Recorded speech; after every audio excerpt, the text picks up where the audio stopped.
What's going on, everyone? So this is my 2007 Dodge Charger SRT8 that I've owned for just shy of 4 years. It'll be 4 years in May.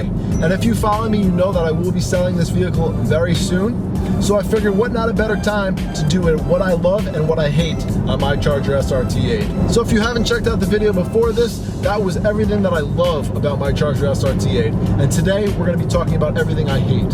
And when I say hate, I'm using that term very sparingly, as there's really nothing that I absolutely hate about this vehicle. So the first thing that I hate about this car is that these generations, and even still to this day, you cannot get any Dodge Charger with a manual transmission. And I find that to be absolutely ridiculous. It sucks. So you may be asking yourself, if he's so hell-bent on not having a manual in a Dodge Charger, why in the hell did you get a Dodge Charger?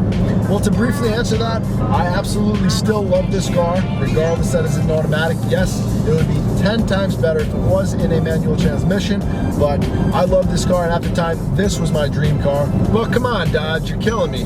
Make Chargers with a manual transmission. Right when the Hellcats came out, if the Charger had a manual transmission, I probably would have hopped right in one of those right away.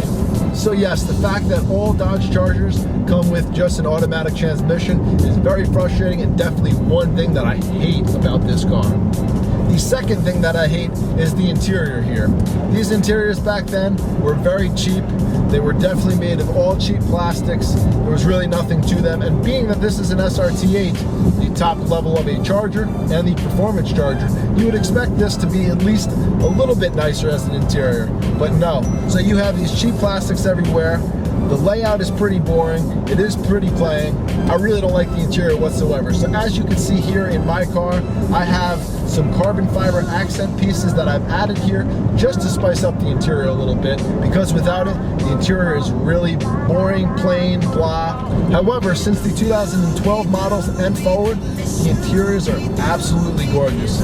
Any car that you step into that is a Chrysler, Jeep, or Dodge since 2012 just have magnificent interiors. The third thing that I hate about this car is this huge, bulky, bougie, massive steering wheel. So I feel like right now, just driving this car, that I'm driving a freaking school bus. This freaking this steering wheel is just huge. It is obnoxious. Could Dodge have made a bigger steering wheel? Yes, they probably could, but it's just, I really don't like it at all. If it was, let's say, maybe like 75 to 80% of its size, it definitely would be a lot better. So the actual feel of this leather wrap steering wheel is pretty decent. There's nothing really bad about it. The 10 and 2 notches are all right, but it just goes back to the fact that this steering wheel is massive. So coming in at number 4, it definitely is quite a bit nitpicky, but it's the gas tank. So the gas tank has no like actual like pull or push lever to like pop open the gas tank. So you literally have to just like push it in, pull it out. And if you just like detailed your car, you're trying to keep your car nice, and I know this is really nitpicky, but your fingerprints and everything just get over the gas tank door. And then you just have to get a microfiber towel and wipe off your gas cap door every time if it bugs you that there's fingerprints on your gas cap door. So the fifth thing, which is a little nitpicky again, is going to be the push out little smoking tray.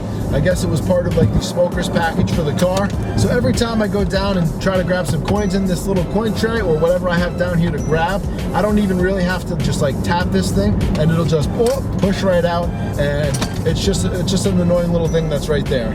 Like, it's super sensitive. You don't even really have to push it in, and it'll just boom, fall right back out. It was definitely a royal pain in the ass when I actually had to change my transmission shift interlock lever. So it's just an annoying little thing that's there. I do not hate this vehicle whatsoever. Besides the first two things that are pretty annoying about the car, everything else was just pretty nitpicky. So if there's anything that you don't like about this vehicle, whether you've owned this vehicle or you've hopped in this vehicle from a friend or someone else that you find that you don't like, please feel free to drop that in the comment section below. Thank you guys again for tuning in. If you're stopping in for the first time, please hit that subscribe button. If you enjoyed this video, please slap that like button. I hope you guys have a fantastic day, and I will see you guys next time. Take care.